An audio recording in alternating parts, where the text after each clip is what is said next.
Dan PSI akan menjadi tempat penyemayan gerakan komunis PKI yang dahsyat. Sementara kita belum mampu menjelaskan kepada masyarakat bahwa ini bukan main-main. Wow! Saya coba melacak. Partai bergambar gajah itu punya modal sekitar 400 triliun. Ya, mulanya saya sebut 4.000, tapi kemudian beberapa analis keuangan, nggak mungkin Ustadz.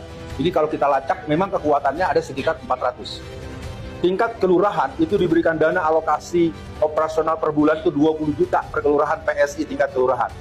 PSI tingkat kecamatan itu dibantu disiapkan alokasi sekitar 30 sampai 60 juta. Tingkat kota kabupaten sekitar 100 sampai 150 juta per bulan. Jadi kalau saya bilang, bedol desa dari PDIP itu akan masuk kepada PSI. Dan PSI akan menjadi tempat penyemayan gerakan komunis PKI yang dahsyat. Sementara kita belum mampu menjelaskan kepada masyarakat bahwa ini bukan main-main. Karena protektornya adalah Xi Jinping. Jadi gerakan ini sebetulnya ada dilema sendiri. Di satu sisi di tingkat tentara-tentara yang dinas, mohon maaf Pak, yang dinas nggak berani ngomong PKI. Jangankan menjelaskan, nyebut PKI aja nggak berani. Yang pertama, mari kita kuatkan tekad kita sebagai warga bangsa. William Cohen sekitar 40 tahun yang lalu telah mengumumkan bahwa ada dua negara yang akan hilang dari peta dunia. Disebutlah nama Pakistan dan Indonesia. Sayangnya situasi itu tidak terbaca bahwa sesungguhnya hari ini Indonesia disebut dengan low citizen. Negara yang sudah hancur sebetulnya. Yang kedua, saya mengajak semua yang hadir, mari kita pikirkan bahwa gerakan kita ini gerakan bola salju, gerakan snowballing.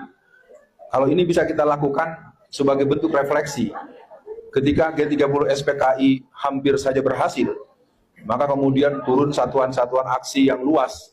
Saya mengingatkan pada bapak-bapak dan ibu-ibu, dulu kakak-kakak kita, senior kita, saya pikir kalau sedang berlangsung nggak usah cipika-cipiki dulu, duduk dulu dengerin. Karena ini kita akan mengarahkan bagaimana perjuangan kita.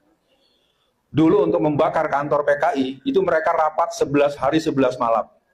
Kita datang tempatnya enak, adem, bisa pesan ini, pesan ini, pesan ini, pesan ini.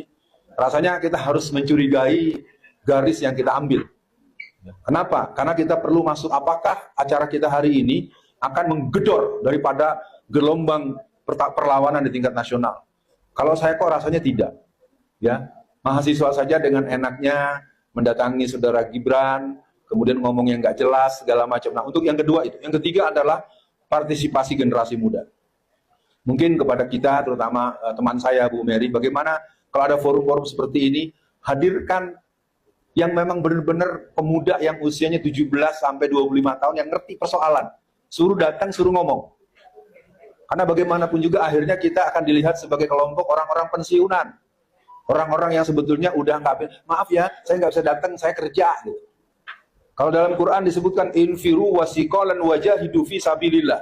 Kalau orang berjuang itu dia sama dengan tentara. Jadi ada dua lembaga yang kalau dikumpulkan tidak akan pernah menolak dari kelengkapan dan kedisiplinan, yaitu bisnis dan militer. Kalau di kita, saya sampai bela-belain, saya minta tolong agar dipercepat. Jam 4 undangannya, dimulainya jam 5, ternyata akhirnya jam 6, dan waktu azan saya masih ngomong, malu saya sama Allah. Yang keempat adalah operasi trimulti, multimedia, multimetode, multistrategi. Rasanya mungkin ada pembicaraan-pembicaraan kecil tentang bagaimana pengalaman saya mengalami proses hukum. Saya mohon maaf ini agak tajam. Waktu itu pengacaranya ada 112 orang. Tapi menjelang saya divonis, kadang-kadang nggak ada sama sekali. Kalau saya omongin, dibilangnya saya nggak bersyukur. Nah, ini juga persoalan.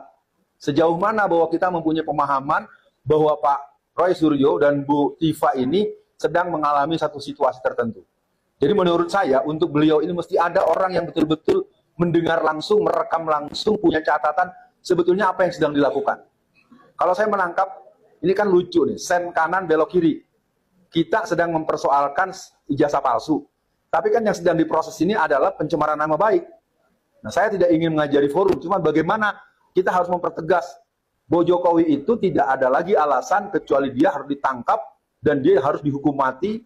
Dan saya sering bilang, dia harus dihukum 17.000 tahun penjara.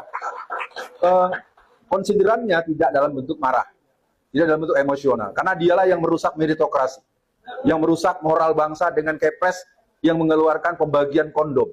Dialah yang melakukan pelarangan, bahkan memerintahkan kepada Pak Gatot Nurmantio untuk membakar seluruh dokumen PKI A, B, C di seluruh Indonesia. Jadi kebangkitan PKI dengan lewat Jokowi ini bukan iseng-iseng, serius. Nah, cuma persoalannya menyebut kata-kata PKI berulang-ulang itu mengalami kalis, apalagi di kalangan anak muda. PKI lagi, ini apaan sih? Emangnya ada? Padahal saya sudah bisik tadi pada Pak Ustadz Bahaudin. Mungkin buat bapak-bapak tentara, baik Angkatan Darat atau Udara, sekarang ini ada yang namanya LKI. Liga Komunis Indonesia ini adalah komunis golongan F, G, dan H. Ini saya bicaranya sangat sensitif, tapi saya berharap kita kembali untuk menjaga stamina kita untuk menjaga persidangan. Kalau saya ingin mengatakan, kalau persidangan ini kita bisa kawal dengan baik, dan di apapun alasannya Jokowi harus dihadirkan di pengadilan, disitulah saatnya kita akan bisa mendengar betapa memang sebetulnya dia sedang ketakutan hari ini. Saya membatasi diri. Yang terakhir, mari kita mempersiapkan kemungkinan untuk tahun 2029-2031. Saya coba melacak. Partai bergambar gajah itu punya modal sekitar 400 triliun. Ya, mulanya saya sebut 4.000, tapi kemudian beberapa analis keuangan, nggak mungkin Ustadz. Ini kalau kita lacak, memang kekuatannya ada sekitar 400. Tingkat kelurahan itu diberikan dana alokasi operasional per bulan itu 20 juta per kelurahan PSI tingkat kelurahan. PSI tingkat kecamatan itu dibantu disiapkan alokasi sekitar 30 sampai 60 juta. Tingkat kota kabupaten sekitar 100 sampai 150 juta per bulan. Jadi kalau saya bilang bedol desa dari PDIP itu akan masuk kepada PSI. Dan PSI akan menjadi tempat penyemayan gerakan komunis PKI yang dahsyat. Sementara